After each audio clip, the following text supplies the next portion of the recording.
Welcome to A1 Telugu first news. ముందుగా headlines చూద్దాం. ఛత్తీస్గఢ్ లో మావోయిస్టు ఉద్యమానికి గట్టి ఎదురుదెబ్బ. లొంగిపోయిన వారిలో 19 మంది మహిళలు. వీరిపై 89 లక్షల రివార్డు ఉన్నట్లు వెల్లడి. పునర్మర్గం కార్యక్రమం సత్ఫలితాలనిస్తున్నాయన్న అధికారులు. ఆయుధాలతో సహా పోలీసుల ఎదుట లొంగిపోయిన మావోలు.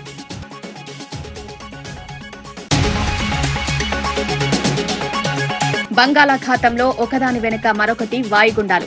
శనివారం నుంచి ఏపీలో పలు జిల్లాలకు భారీ వర్ష సూచన.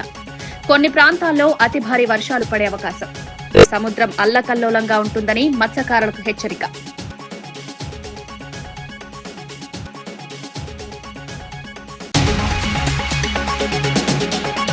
నకిలీ మద్యం కేసులో జోగి రమేష్, జోగి రాములకు 4 రోజుల కస్టడీ. విజయవాడ ఎక్సైజ్ కోర్టు ఆదేశాలు జారీ. నవంబర్ 26 నుంచి 29 వరకు కొనసాగనున్న విచారణ. నెల్లూరు జైలు నుంచి విచారణకు తరలించనున్న అధికారులు. కేసు నెట్వర్క్ పై లోతుగా ఆరా తీయడమే లక్ష్యం.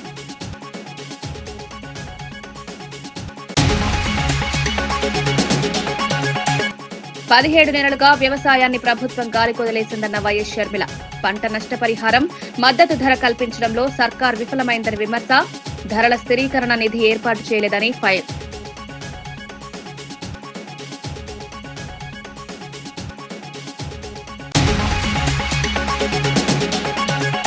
మాజీ మంత్రి హరీష్ రావు మేడిగడ్డ బ్యారేజ్ కూలిన 2 పిల్లర్లపై సంచలన వ్యాఖ్యలు చేశారు. ఆనాడు కాంగ్రెస్ నాయకులే పిల్లర్లను ధ్వంసం చేసుండొచ్చని అనుమానాలు ప్రజల్లో వ్యక్తమవుతున్నాయని తెలిపారు.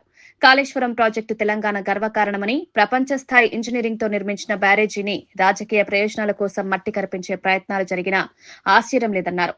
డ్యాం ధ్వంసం ఒక సహజ ఘటన కాదని, ఇది బాగోగులు చూడని వారి చేతిలో జరిగిందని విమర్శించారు. ప్రస్తుత ప్రభుత్వం పరిశోధన పేరుతో ప్రచారం మాత్రమే చేస్తోందని, నిజమైన నిందితులను బయటపెట్టే ధైర్యం లేదని హరీష్ రావు పేర్కొన్నారు. కాళేశ్వరం ద్వారా పలువురు జిల్లాలకు సాగునీరు, తాగునీరు చేసిన విషయాన్ని గుర్తు చేస్తూ ప్రాజెక్టును అపవాదులకు గురి చేయాలని కాంగ్రెస్ ప్రభుత్వం ప్రయత్నిస్తోందన్నారు. ఒక్క 7వ బ్లాక్ లో 2 పిల్లర్లు మాత్రమే ఎందుకు కుంగాయి అని ఇలా అనుమానం వ్యక్తపరుస్తా ఉన్నారు. ఆనాడు అక్కడ ఇంజనీర్లు కూడా కంప్లైంట్ ఇచ్చారు. ఇక్కడ బాంబులు పెట్టారు, గిలటిన్స్ పెట్టారు అని అక్కడ పోలీస్ స్టేషన్ లో ఆ రోజే కంప్లైంట్ కూడా ఇచ్చారు. ఎందుకంటే మీ బుద్ధి చూస్తుంటే అర్థమవుతుంది. మొన్న ఓపెన్ గా మీరు ఇక్కడ పెద్దపల్లి మండలంలో గిలటిన్ స్టిక్స్ తో ట్రాక్టర్లతో కాంగ్రెస్ నాయకులు దొరికిపోయారు. ఇవాళ జమ్మికుంట రూరల్ మండలంలో చెక్ డ్యామ్ ను పేల్చారంటేనే మీ నీతి ఏందో, మీ ఆలోచన ఏందో అర్థమైతుంది. తమ ప్రభుత్వం వచ్చే 5 ఏళ్లలో మొత్తం 15.59 లక్షల ఇండ్లను నిర్మించాలని భారీ లక్ష్యంతో ముందుకు వెళ్తోందని మంత్రి వెల్లడించారు. ఇప్పటికే 3 లక్షల గృహాలను పూర్తి చేసి లబ్దిదారులకు అందించామన్నారు. మిగిలిన 12.59 లక్షల గృహాలను వచ్చే 4 ఏళ్లలో వేగంగా పూర్తి చేసేలా ప్రత్యేక ప్రణాళికను సిద్దం చేస్తున్నట్లు వివరించారు. నిర్మాణ సామాగ్రి సరఫరా, మానవ వనరుల వినియోగం, నిధుల విడుదల వ్యవస్థలో సమన్వయం పెంచుతాయన్నారు. పేదలందరికీ నివాస హక్కు కల్పించడం కూటమి ప్రభుత్వ ప్రధాన సంకల్పమన్నారు. గృహ నిర్మాణ పనుల్లో నాణ్యత, పారదర్శకత, సమయపాలనను ఖచ్చితంగా పాటిస్తామన్నారు. పూర్వ ప్రభుత్వంలో సగం వదిలిన ఇళ్లను పూర్తి చేయడంతో పాటు కొత్త గృహాల నిర్మాణాన్ని వేగవంతం చేస్తున్నామన్నారు. 5 లక్షల ఇళ్లు ఉగాదికల్లా కంప్లీట్ చేయాలని చెప్పేసి మాకు ఆదేశాలు ఇవ్వడం జరిగిందని చెప్పేసి మనం చేస్తాను. ఇంకా మిగిలినంటే పాత PMAY 1O సంబంధించి ఇల్లులు 3 లక్షలు పూర్తి చేసాం. 5 లక్షలు ఉగాదికి, ఇంకొక 87,000 జూన్ కల్లా కంప్లీట్ చేయాలని చెప్పేసి ఆదేశాలు ఇచ్చారు. అంతేకాకుండా నాట్ స్టార్టెడ్ ఇల్లు 3,03,000 ఉన్నాయి. 3,03,000 వీటిని క్యాన్సిల్. ఎందుకే ఈ స్కీము వాస్తవానికి డిసెంబర్ 2025కి క్యాన్సిల్ పూర్తయిపోతుంది. కానీ అన్ని రాష్ట్రాలు కూడా రిక్వెస్ట్ చేయటం మూలంగా కేంద్ర ప్రభుత్వం కూడా సానుకూలంగా స్పందించి 1 సంవత్సరం పొడిగిస్తుందని చెప్పేసి మాకు సమాచారం ఉంది. కాబట్టి ఆ 3 లక్షల ఇల్లు కూడా ముందుకు వస్తే లబ్ధిదారులు ఆ ఇల్లు కూడా పూర్తి చేసిస్తామని చెప్పేసి ఈ సందర్భంగా తెలియజేస్తామన్నాను. సచివాలయంలో జరుగుతున్న జీవోలు, పాలసీల లీకులపై ప్రభుత్వం అత్యంత సీరియస్ గా ఉందని మంత్రి శ్రీధర్ బాబు తెలిపారు. లీకులకు పాల్పడుతున్న వారిపై IAS అధికారులైనా, మంత్రులైనా కఠిన చర్యలు తప్పవని స్పష్టం చేశారు. సమాచార భద్రత కోసం ప్రత్యేక బృందం ఏర్పాటు చేసి డిజిటల్ ట్యాగింగ్ ద్వారా ప్రతి పత్రం కదలికను పరిశీలిస్తున్నట్లు తెలిపారు. ప్రభుత్వ పాలసీలు బయటకు వెళ్లడం వల్ల పరిపాలన వ్యవస్థపై ప్రతికూల ప్రభావం పడుతుందనే కారణంతో విచారణను వేగవంతం చేశామన్నారు. ప్రభుత్వ విశ్వసనీయతను కాపాడేందుకు అవసరమైన అన్ని చర్యలు తీసుకుంటామన్నారు.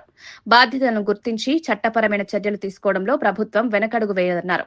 GHMC యాక్ట్ తెలంగాణ మున్సిపల్ యాక్ట్లను సవరణ చేయడానికి మంత్రివర్గం ఆమోదం తెలపడం జరిగింది. రెండవది, రాష్ట్రంలో ఇప్పుడున్న northern power distribution corporation limited company limited, అదే విధంగా southern power distribution company limited 2 డిస్కాంలతో పాటు కొత్తగా 3వ డిస్కాం ఏర్పాటు చేయడానికి ఈ రోజు మంత్రివర్గం ఆమోదం తెలిపింది. రాష్ట్రంలో ఉన్న వ్యవసాయ కనెక్షన్లు, lift irrigation schemes, mission Bhagiratha, సురక్షిత మంచినీటి పథకాలు, Hyderabad metro water supply, sewerage board power కనెక్షన్లన్నీ కొత్త డిస్కాం పరిధిలోకి వస్తాయి. మూడవది, రాష్ట్రంలో పెరుగుతా ఉన్న విద్యుత్ డిమాండ్, రాబోయే 10 ఏళ్లకు అవసరమయ్యే విద్యుత్ సరఫరా, విద్యుత్ ఉత్పత్తి అంచనాలకు కేబినెట్ సమగ్రంగా చర్చించింది. విద్యుత్ విభాగం అధికారులకు సమగ్రంగా సమర్పించిన పవర్ పాయింట్ ప్రజెంటేషన్ కూడా పరిశీలన చేయడం జరిగింది. పునరుత్పాదక విద్యుత్ వినియోగం పెంచడానికి కేంద్ర ప్రభుత్వం తెచ్చిన నిబంధనల ప్రకారం రాష్ట్ర పునరుత్పాదక విద్యుత్ వినియోగాన్ని పెంచేందుకు మంత్రివర్గం నిర్ణయం తీసుకుంది. ఇందులో భాగంగా 3000 మెగావాట్ల సోలార్ పవర్ కొనుగోలు వీలైనంత తొందరగా టెండర్లు పిలవాలని నిర్ణయం తీసుకుంది. 5 ఏళ్ల పాటు విద్యుత్ సరఫరా చేసే కాల పరిమితి ఒప్పందాలతో ఈ టెండర్లు పిలవాలని కేబినెట్ ఆమోదం తెలపడం జరిగింది. అదేవిధంగా సోలార్ పవర్ తరహాలోనే పంప్ స్టోరేజ్ పవర్ వినియోగం పెంచాల్సి ఉంది. 2000 మెగావాట్ల పంప్ స్టోరేజ్ పవర్ కొనుగోలుకు టెండర్లు పిలవాలని నిర్ణయం తీసుకుంది. 5 ఏళ్ల కాల పరిమితిలో ఈ టెండర్లు కూడా పిలవాలని కేబినెట్ నిర్ణయం చేయటం జరిగింది. రాష్ట్రంలో పలు చోట్ల పంప్ స్టోరేజ్ పవర్ ప్లాంట్లను ఏర్పాటు చేయడానికి అనువైన ప్రాంతాలు ఉన్నాయి. పంప్ స్టోరేజ్ పవర్ ప్లాంట్లు నెలకొల్పడానికి ముందుకొచ్చే కంపెనీలు, పెట్టుబడిదారులకు అనుమతి ఇచ్చేందుకు కేబినెట్ ఆమోదం తెలిపింది. ఇప్పటికే డిస్కాంల వద్ద ఉన్న ఎంఓఏలను కూడా పరిశీలించాలని నిర్ణయం తీసుకుంది. రాష్ట్రంలో 10,000 మెగావాట్ల పంప్ స్టోరేజ్ విద్యుత్ ఉత్పత్తి ప్లాంట్లను ఏర్పాటు చేయడానికి అనుమతులు ఇవ్వాలని మంత్రివర్గం నిర్ణయం చేయటం జరిగింది. ఈ ప్లాంట్లు ఎవరైతే ఏర్పాటు చేయడానికి ఆసక్తి ప్రదర్శించే కంపెనీలకు ప్రభుత్వం అవసరమైన భూమి, నీళ్లను అందజేస్తూ ఈ ప్లాంట్లలో ఉత్పత్తి అయ్యే విద్యుత్తును ముందుగా మన డిస్కాంలకే అమ్మాలని షరతుతో ప్రభుత్వం ఒప్పందం చేసుకుంటుంది. రాష్ట్రానికి కొత్త పరిశ్రమలు, పెట్టుబడులను ఆకర్షించేందుకు క్లీన్ అండ్ గ్రీన్ ఎనర్జీ పాలసీలో భాగంగా రాష్ట్ర మంత్రివర్గం మరో కీలకమైన నిర్ణయం తీసుకుంది. దాంట్లో కొత్తగా స్థాపించే పరిశ్రమలకు అవసరమైన విద్యుత్తుని తమంతటగా తామే సొంతగా ఉత్పత్తి చేసుకోవడానికి అవకాశం కల్పిస్తా ఉంది. కొత్త పరిశ్రమలు క్యాప్టివ్ పవర్ జనరేషన్ కు అప్లై చేసుకుంటే వెంటనే అనుమతి ఇవ్వాలని నిర్ణయం తీసుకుంది. ఇందులో విద్యుత్ ఉత్పత్తి సామర్థ్యానికి సంబంధిత ఎలాంటి గరిష్ట పరిమితి ఉండదు. ఇప్పటికే రాష్ట్రంలో ఉన్న పరిశ్రమలకు ఇప్పుడున్న విధానంలోనే విద్యుత్ సరఫరా జరుగుతుంది. అదేవిధంగా Ramagundam thermal power plant station లో కొత్తగా నిర్మించే 800 మెగావాట్ల ప్లాంట్ ని ఎన్టీపీసీ ఆధ్వర్యంలో చేపట్టాలని మంత్రివర్గం నిర్ణయించి, దాంతో పాటు పాల్వంచ, మక్తల్లోని ఎన్టీపీసీ ఆధ్వర్యంలో విద్యుత్ ప్లాంట్ల నిర్మాణానికి ఉన్న అవకాశాలను పరిశీలించాలని అధికారులను సూచించడంతో పాటు మరి దీంట్లో ప్రధానంగా Ramagundam thermal power plant station, అదేవిధంగా పాల్వంచకు సంబంధించి విద్యుత్ ఉత్పాదనకు సంబంధించిన ప్రైస్ ఎన్టీపీసీ పరంగా పరిశీలన చేస్తూ, అదేవిధంగా జెన్కో ఎవరు తక్కువ ధరతో విద్యుత్ ఉత్పాదన చేస్తే ఆ ప్రయారిటీ ఎన్టీపీసీ చేస్తే ఎన్టీపీసీకి, లేకుంటే జెన్కోకు చేస్తే జెన్కోకు ఎవరి ప్రైస్ తక్కువగా ఉంటుందో వారి ద్వారా ఈ పవర్ ప్లాంట్ నిర్మాణం చేయాలని కేబినెట్ నిర్ణయం తీసుకోవడం జరిగింది. హుస్నాబాద్ నియోజకవర్గంలో మహిళా సంఘాలకు వడ్డీ లేని రుణాలను పంపిణీ చేసిన బీసీ సంక్షేమ శాఖ, రవాణా శాఖ మంత్రి పొన్నం ప్రభాకర్ ఈ కార్యక్రమాన్ని మహిళల ఆర్థిక స్వావలంబనకు కీలక అడుగుగా పేర్కొన్నారు. మహిళా సంఘాలు గ్రామాల్లో ఆర్థిక, సామాజిక శక్తి కేంద్రాలుగా మారుతున్నాయన్నారు. వడ్డీ లేని రుణాలు చిన్న వ్యాపారాల అభివృద్ధికి, కుటుంబాల ఆర్థిక స్థిరత్వానికి గొప్ప మద్దతవుతాయన్నారు. బీఆర్ఎస్ హయాంలో మహిళా సంఘాలను నిర్లక్ష్యం చేశారని, కాంగ్రెస్ ప్రభుత్వం మాత్రం వారికి న్యాయం చేస్తోందని మంత్రి పేర్కొన్నారు. రాబోయే రోజుల్లో మరిన్ని గ్రామాల్లో రుణాల పంపిణీ కార్యక్రమాలు నిర్వహిస్తామన్నారు. మహిళల శక్తి రాష్ట్ర అభివృద్ధికి పునాది అని పేర్కొన్నారు. లోన్ కావాలన్నా కొంత ఇబ్బంది ఉన్నా మహిళా సంఘాల దగ్గరికి బ్యాంకర్సే వచ్చి లోన్ ఇచ్చేటువంటి పరిస్థితిలో ఉన్నారు. కాబట్టి పారిశ్రామికంగా మారుతున్న కాలానికి అనుగుణంగా అన్ని రంగాల్లో మహిళలు రాణించాలనే ఈ ప్రభుత్వ ఆలోచన ప్రకారంగా ఇంకా ప్రభుత్వం ఎన్ని కోట్లైనా లోన్ ఇవ్వడానికి సిద్ధంగా ఉంది. ఆ లోన్ యొక్క వడ్డీని ప్రభుత్వమే కడతా ఉంది. కాబట్టి మహిళా సంఘాల సభ్యులందరూ కూడా 18 సంవత్సరాల నుంచి ప్రతి మహిళను సభ్యులుగా చేర్చుకుంటూ సంఖ్యను పెంచుతూ వాళ్ళకు అవసరమైనటువంటి ఆర్థికంగా ఎదగడానికి సంబంధించినటువంటి విషయం లోపల మీరు చొరవ తీసుకొని ముందుకు పోవాలని సందర్భంగా కోరుతూ ప్రభుత్వం మీకు అన్ని రకాలుగా అండగా ఉంటుంది. ఈ ప్రభుత్వం ప్రజాపాలన ప్రభుత్వం, మీ ఆశీర్వచనంతో ఏర్పడ్డ ప్రభుత్వం. ఆడబిడ్డలందరినీ ఆర్థికంగా ఎదగాలి అనేటువంటి ఆలోచనతో చూస్తున్న ఈ ప్రభుత్వం సందర్భంగా తెలంగాణలో గ్రామ పంచాయతీ ఎన్నికల షెడ్యూల్ ను అధికారికంగా విడుదల చేశారు. మొత్తం 12,760 పంచాయతీలు, 1,13,534 వార్డుల కోసం 3 విడతల్లో పోలింగ్ జరగనుంది. రాష్ట్రంలో 1,66,00,000 గ్రామీణ ఓటర్లు ఈ ఎన్నికల్లో పాల్గొంటారు. మొదటి దశ నామినేషన్లు నవంబర్ 27 నుంచి ప్రారంభమవుతాయి. డిసెంబర్ 11, 14, 17 తేదీల్లో వరుసగా 3 విడతల పోలింగ్ జరుగుతుందని ఎన్నికల కమిషన్ ప్రకటించింది. ఈ రోజు నుంచే ఎన్నికల ఆచరణ నియమావళి అమల్లోకొచ్చింది. రాజకీయ పార్టీలు గ్రామ స్థాయిలో ఇప్పటికే అభ్యర్థుల ఎంపికపై పని ప్రారంభించాయి.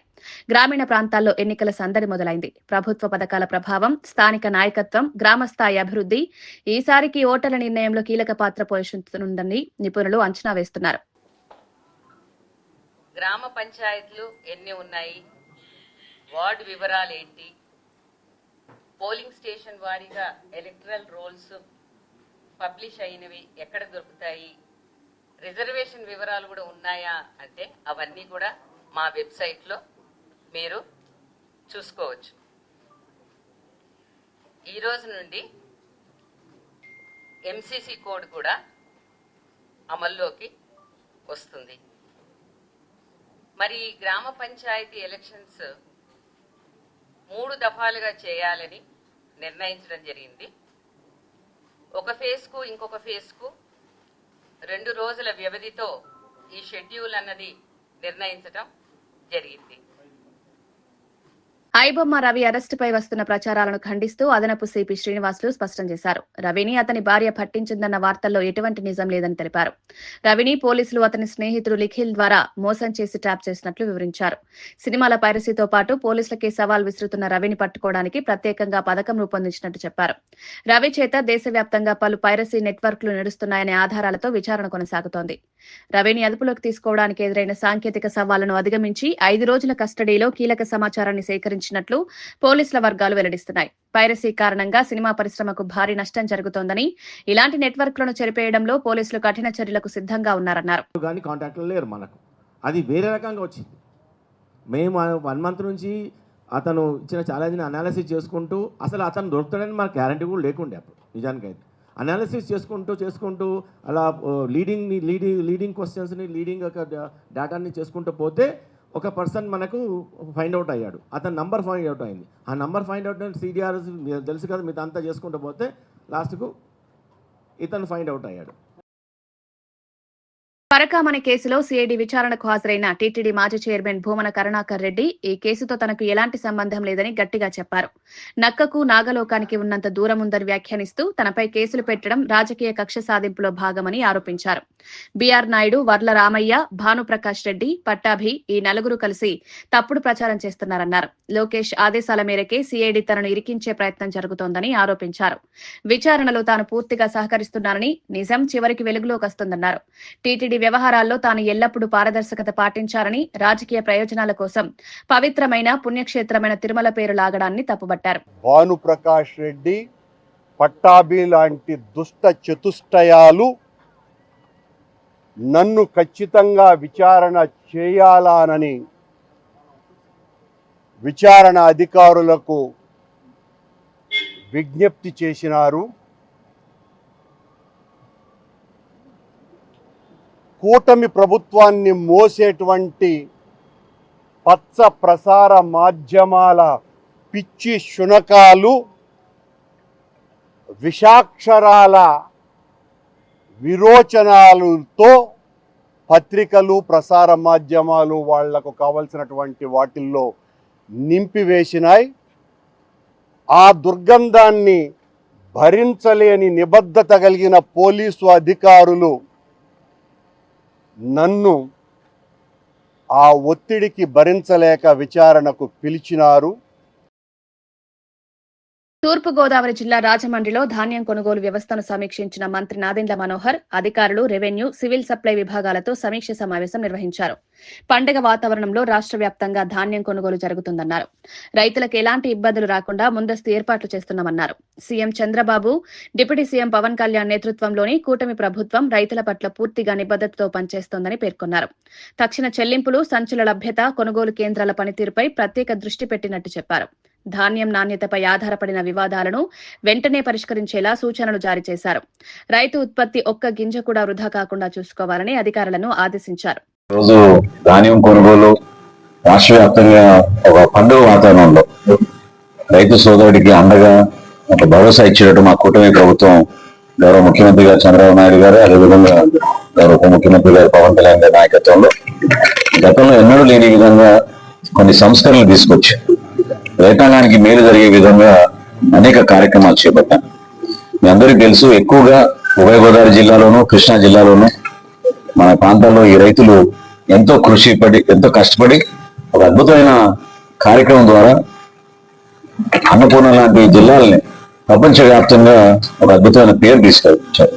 సో అందులో భాగంగా మాకున్న అంచనాల మేరకు సుమారు 4,90,000 ధాన్యం పండుతుందనే అంచనాలకి 4 లక్షల వరకు మేము కొనుగోలు చేయడానికి సిద్ధమయ్యాం మన తూర్పుగోదావరి జిల్లాలో. అందులో భాగంగా ఆల్రెడీ ఈ రోజుకి వచ్చిన సంఖ్య 1,35,000 మెట్రిక్ టన్నులు ధాన్యం సేకరించాం. అంటే సుమారు 400 కోట్ల రూపాయలు ఆల్రెడీ రైతుల ఖాతాలో జమ చేసాం. జమ చేయడమే కాదు, 4-5 గంటల్లోనే వాళ్ళ ఖాతాలో జమ చేస్తున్నాం. ఇది అద్భుతమైన కార్యక్రమం చేపట్టాం. ఇంకా కొంచెం లోతుగా సమీక్షించుకొని చిన్న పొరపాట్లు ట్రాన్స్పోర్ట్ విషయంలో కానివ్వండి, గోను సంచుల విషయంలో కానివ్వండి, రైతులు ఎక్కడ కూడా కష్టాన్ని ఎదుర్కోకూడదు. ఇన్ని రోజుల నుంచి వాళ్ళు ఏ విధంగా ఒక బిడ్డను పోషించినట్టు పంట జాగ్రత్త చూసుకున్నారు. రాబోయే రోజుల్లో కూడా ప్రభుత్వం నుంచి మేము అందించే ఈ వెసులుబాటుని వాళ్ళకు ఉపయోగపడే విధంగా కార్యక్రమం చేస్తున్నాం.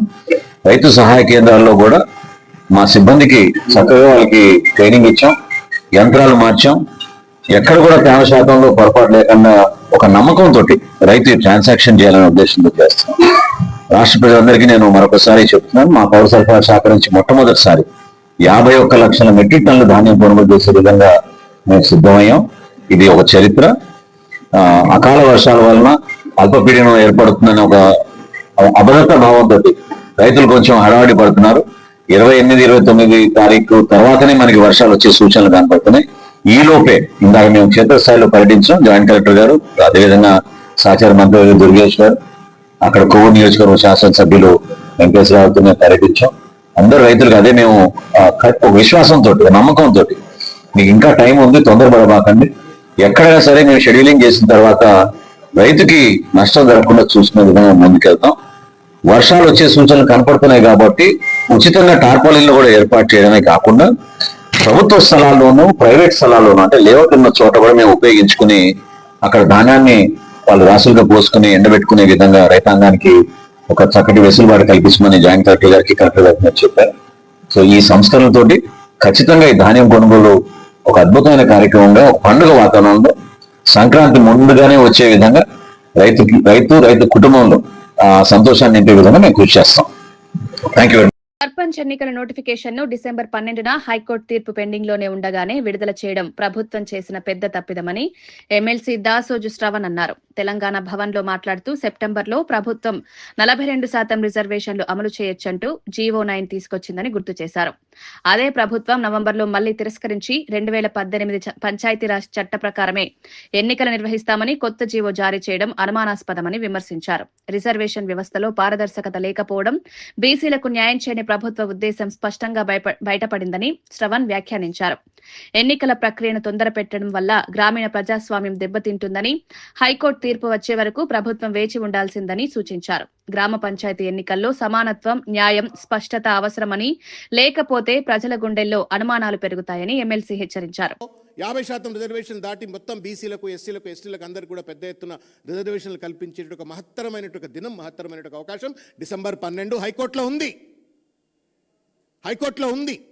నేను ఇంతకుముందు చేసిన బిల్లులు, ఆర్డినెన్స్లు, తర్వాత మిగతా కులగణన ఇవన్నీ తప్పులు చేసిందని చెప్పినప్పటికీ కూడా ఒకవేళ మంచి చేసిండ్రు అన్నట్టు అజంప్షన్కి వచ్చినట్టయితే high court is yet to decide the legitimacy, tenacity of this GO.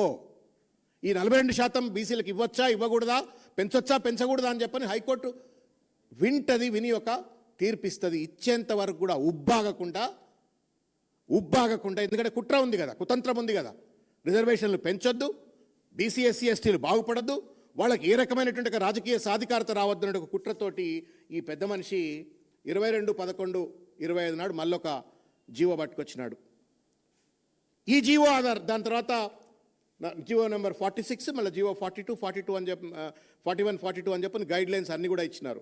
ఈ జీవో 46 ఆధారంగా రాష్ట్ర ఎన్నికల సంఘం నోటిఫికేషన్ ఇస్తూ ఉంది. జీవో 9లోనేమో 42% బీసీలకు రిజర్వేషన్ ఇవ్వాలని, జీవో 46లో ఏమంటాడు అంటే, ఏం మాయరోగం పుట్టిందో, హైకోర్టులో కేసు పెండింగ్ ఉన్నది.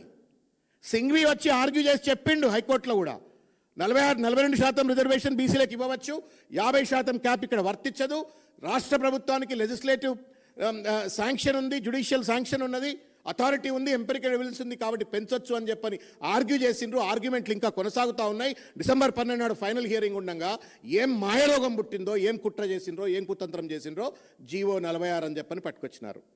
ఈ జీవో 46 ఆధారంగా ఇది పెద్ద కుట్ర అయితే ఎన్నికల సంఘం ఈ కుట్రంలో భాగమైపోయి ఇలా సాయంకాలం నోటిఫికేషన్ ఇస్తుందని చెప్పని వింటా ఉన్నాం. ఇంతకుముందే పెద్దలు శ్రీనివాస్ గౌడ్ గారు ఇంకా కొంతమంది ప్రెస్ మీట్లు పెట్టినారు. వాళ్ళు చెప్పినారు, వాళ్ళు ఏదైతే రిజర్వేషన్ రోస్టర్స్ ఏదైతే అనౌన్స్ చేసినారో జిల్లాల వారీగా ఎక్కడ కూడా బీసీలకు 20% దాటలేదు అని చెప్పని ఆల్రెడీ కంప్లైంట్ చేసినారు.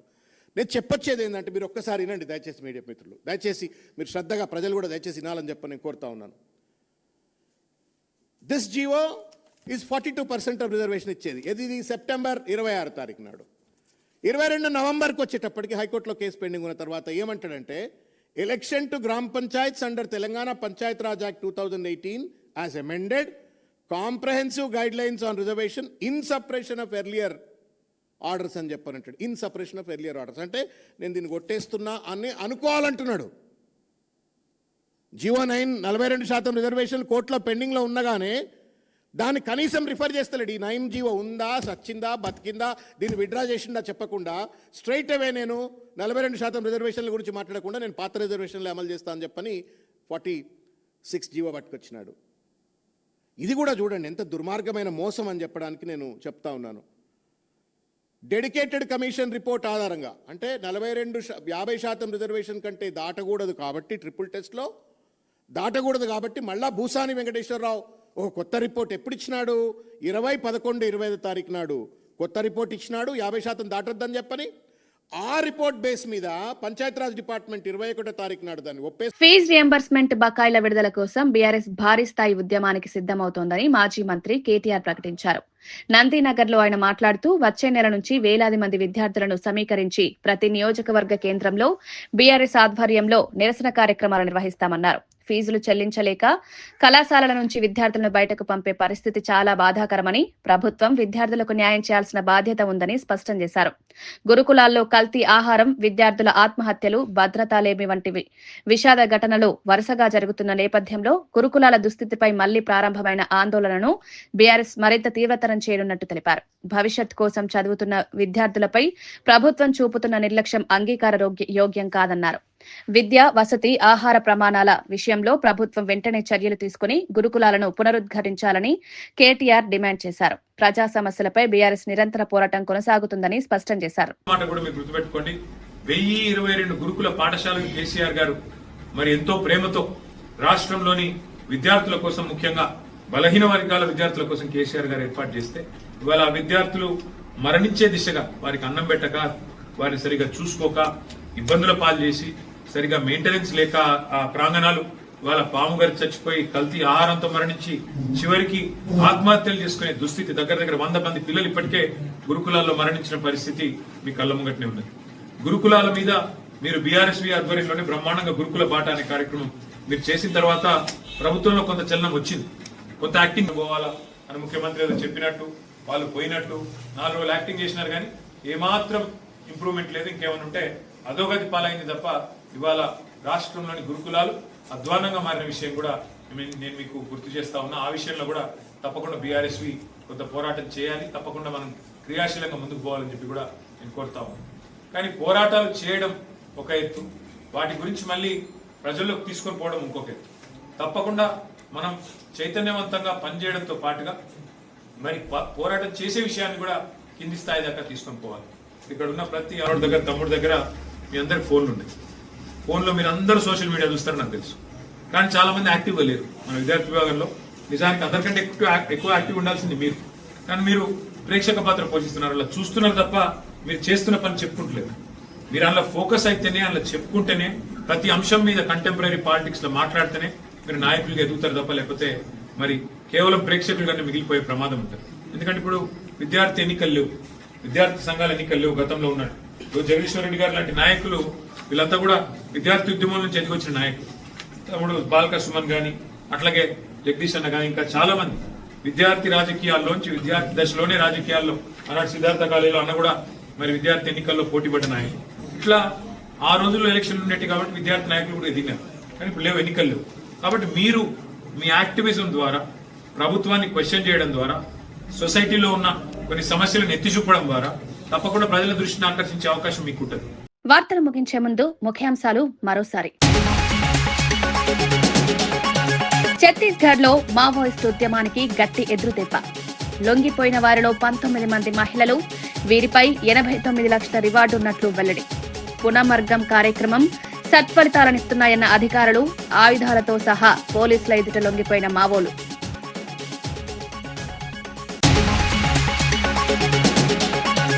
బంగాళాఖాతంలో ఒకదాని వెనుక మరొకటి వాయుగుండాలు. శనివారం నుంచి ఏపీలో పలు జిల్లాలకు భారీ వర్ష సూచన. కొన్ని ప్రాంతాల్లో అతి భారీ వర్షాలు పడే అవకాశం. సముద్రం అల్లకల్లోలంగా ఉంటుందని మత్స్యకారులకు హెచ్చరిక.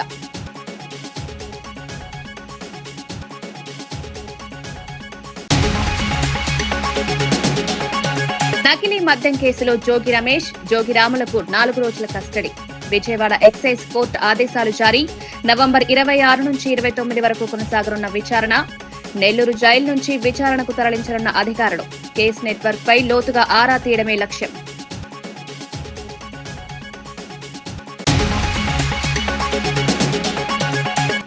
పదిహేడు నెలలుగా వ్యవసాయాన్ని ప్రభుత్వం గాలికొదిలేసిందన్న వైఎస్ షర్మిల.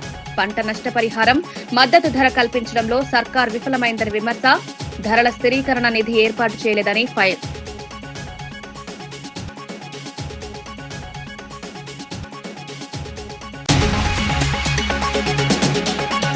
ఇవి ఈనాటి వార్తా విశేషాలు. మరో బులెటిన్లో మళ్లీ కలుద్దాం. నమస్కారం.